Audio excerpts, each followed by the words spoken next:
પ્રભુ, લંગડાતા લંગડાતા હું લંગડી તો રમી શકું છું કે નહીં? હવે વાત જાણે એમ છે ને કે મોહનભાઈના ઘરે છે ને મારી બા કાલે ગયા હતા રાતના. હા, જન્માષ્ટમીની ઉજવણીમાં. હા, હમણાં છે ને બા એમના રૂમમાં છે. જેવા બહાર આવે ને એટલે મોહનભાઈના ઘરે જે બી વાત થઈ હતી ને એનો આખો રિપોર્ટ તમને આજના મુખ્ય સમાચાર રૂપે પ્રસ્તુત કરી દઈશ. એમ તો પછી ફોન પણ રિપોર્ટ તૈયાર થાય પછી જ કરવો તો ને. આ રીતે આમ સવારના પોરમાં મને ત્રાસ આપવાનો શું અર્થ છે? ના ના ના ના ના ના, આ ત્રાસ નથી મારા પ્રભુ, આ ત્રાસ નથી. આ તો હાજીજી છે, હાજરી છે મારી. તમારા દરબારમાં મારી હાજરી છે. એ તો મારો હક છે કે નહીં પ્રભુ? ખરો ને, હક ખરો ને. અને જુઓ પ્રભુ, એકવાર મેં તમને વચન આપ્યું ને કે મોહનભાઈના ઘરની બધી ખબર તમને આપીશ, એટલે તો આમ રાઘવ રીત સદા ચલી આવી પ્રભુ. પ્રાણ જાય પર વચન ના જાય. હલો. હા તો પોતે જ વયા ગયા. માલ માણસ, એકવાર કામની વાત પતી એટલે કોણ તું કોણ હું. જો તારો બાપ હવારમાં ફોનમાં લાગેલો બાપ રે, કોની હારે હું લવારા કરતો હોય છે ને તું ઈ જ જાણે હો. એટલે રોગલા તારી માને તો કઈ કે હું વાત છે. અરે બા, વાત કઈ નથી. આ માસુભાઈ છે ને સવારમાં ઉઘરાણીએ બેઠા છે કે મોહનભાઈના ઘરે શું વાત થઈ, રિપોર્ટ આપ, રિપોર્ટ આપ.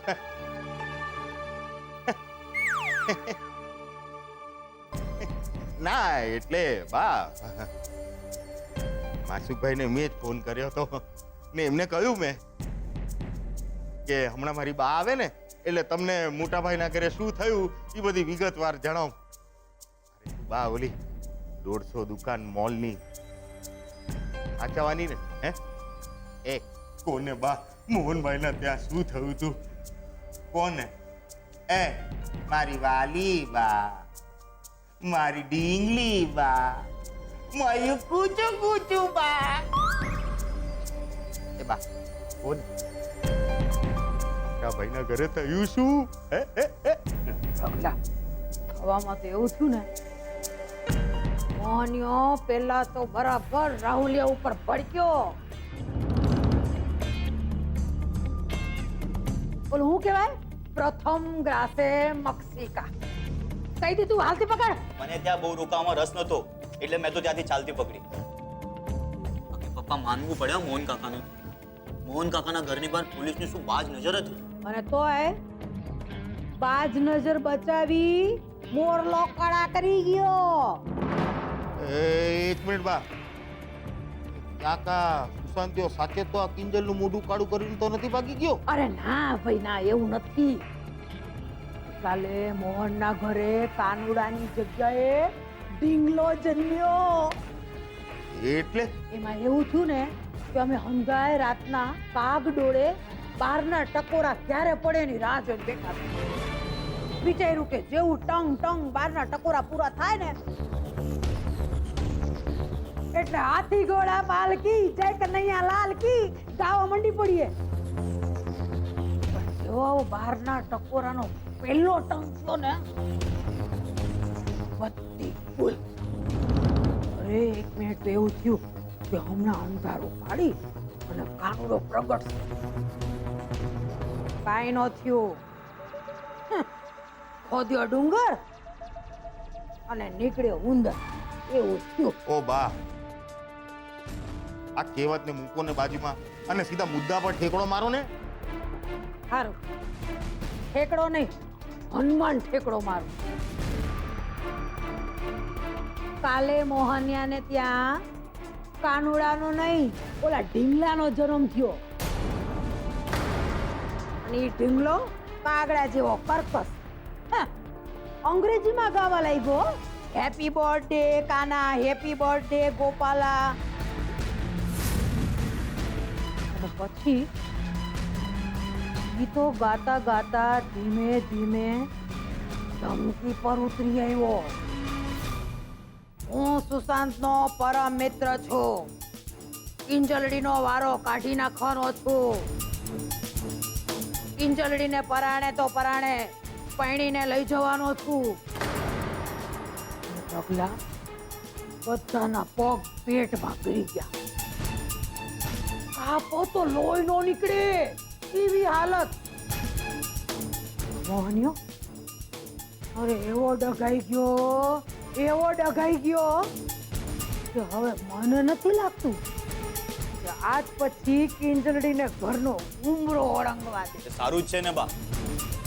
કે ખબર નહીં આ રમકડા વાળો આઈડિયા સુશાંત કયા ઇંગ્લિશ પિક્ચર માંથી ચોરી કરીને લાવ્યો હતો. અરે ગમે ત્યાંથી ચોરી કરે, તારા બાપના કેટલા ટકા? અને તારી લોક ક્યાં છે? ચા બા કઈ પીવડાવશે કે પછી નોમ આમ કોરી કોરી જ જાહે? એ સરોજ ક્યાં ગુડાડી છો પૈસા? ચા બા મળશે કે નહીં? જવાબે ન આપી. હું જોઈ આવું જરા. બા હા મારા માટે પણ ચાનું કહેજો ને. ત્યાં સુધી હું આટો મારીને આવું. હારું જા. અને તારું શું છે ભાઈ? હું જરા માસુકભાઈને ફોન કરી તમે જોઈ ચા આવું. અલી એ સરોજ આ ઠેકાણે છે? ના નકામો પાછો ભડકી જશે તો તકલીફ. મોહનભાઈ, મને લાગે છે કે અમારા બધાનું આમ આંબેડકર નગર જવું તમને ગમ્યું નથી. પણ શું કરીએ, અમારી જોડે બીજો કોઈ ઓપ્શન જ નહોતો. ને આમાં કિંજલબેનનો કોઈ જ વાંક નથી. રાણા સાહેબ, તમે કાયદાની દ્રષ્ટિએ વિચારો છો ને હું બાપની દ્રષ્ટિએ. ન કરે નારાયણને કિંજલે કંઈક થઈ ગયું હોત તો એક પળ માટે રૂમમાં પુરાઈ જતી ને તું. પણ બીજી જ પડે બધાએ આવીને મને બચાવી લીધી ને પપ્પા. પપ્પા તમે ખોટી ચિંતા કરો છો. મને કંઈ નહીં થાય. એ વાતની તમને પણ ખબર છે, કારણ કે તમે જાણો છો હું કોઈ ખોટું કામ કરવા નહોતી ગઈ. પપ્પા, તમારો આશીર્વાદ ભરેલો હાથ હંમેશા મારા માથા પર છે અને રહેશે. ને મને વિશ્વાસ છે એ મને આવનારી દરેક મુસીબતથી બચાવશે. ઠીક છે, હવે મને કહો મારે શું કરવાનું છે? બસ અમે જે પ્લાન બનાવીએ એમાં મદદ કરવાની છે, જેથી આપણે સુશાંતને પકડી શકીએ. રાણા સાહેબ, સુશાંત જે ગેમની વાત કરી રહ્યો છે એનું શું? અને તમને ખબર છે ને કે આપણે જો ગેમમાં હારી ગયા તો આપણે કિંજલે પણ હારી જઈશું. મને લાગે છે કે આ તકલીફનો એક સાદો ઉપાય એ છે કે આપણે કિંજલને સુશાંતથી દૂર મોકલી દેવી જોઈએ. અને કિંજલ, તારે તારો મોબાઈલ બંધ કરી દેવો જોઈએ. બીજો એક ઓપ્શન છે મમ્મી. આપણે કિંજલનો ફોન નંબર જ બદલાવી દઈએ તો? એ નંબર કોઈની પાસે હશે નહીં તો પ્રાઇવેટ નંબરથી ફોન આવવાના જ બંધ થઈ જશે. સેજલબેનનો પોઈન્ટ સારો છે ને મીરાબેનની પણ વાત વિચારવા જેવી તો ખરી છે. તો આપણે શું કરવું જોઈએ રાણા સાહેબ? કિંજલને ક્યાંક બહારગામ મોકલી દઈએ? મારો ભાઈ પ્રશાંત છે જામનગર, અને સેજલને પણ કિંજલની સાથે મોકલી દઈએ.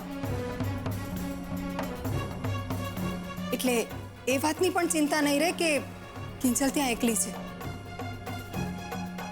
હા, પણ આ વખતે આ વાત આપણાથી બહાર ના જાય એનું ખાસ ધ્યાન રાખવાનું છે. જો કોઈ જાણ ભેદું આ વાત જાણી ગયું ને તો સુશાંતને જામનગરનો રસ્તો પકડતા વાર નહીં લાગે.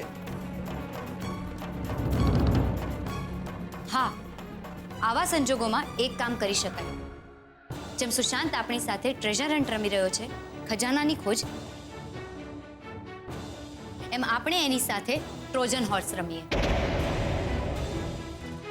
આ ટ્રોજન હોર્સ એ વળી શું છે? મમ્મી, આ એક ઇંગ્લિશ વાર્તા છે, ભ્રમ ઊભો કરવો. એટલે ગુજરાતીમાં એમ કહી શકાય કે કોઈને ઊંધા કાન પકડાવવા. બોલવું કંઈક ને કરવું કંઈક. જેમ કે હું અને સેજલ પ્રશાંત મામાના ઘરે જામનગર જવા નીકળીશું, પણ બધાને કહીશું એમ કે જૂનાગઢ ગયા. આ પ્લાન સારો છે. પ્લાન સારો છે રાણા સાહેબ, પણ મારું મન નથી માનતું.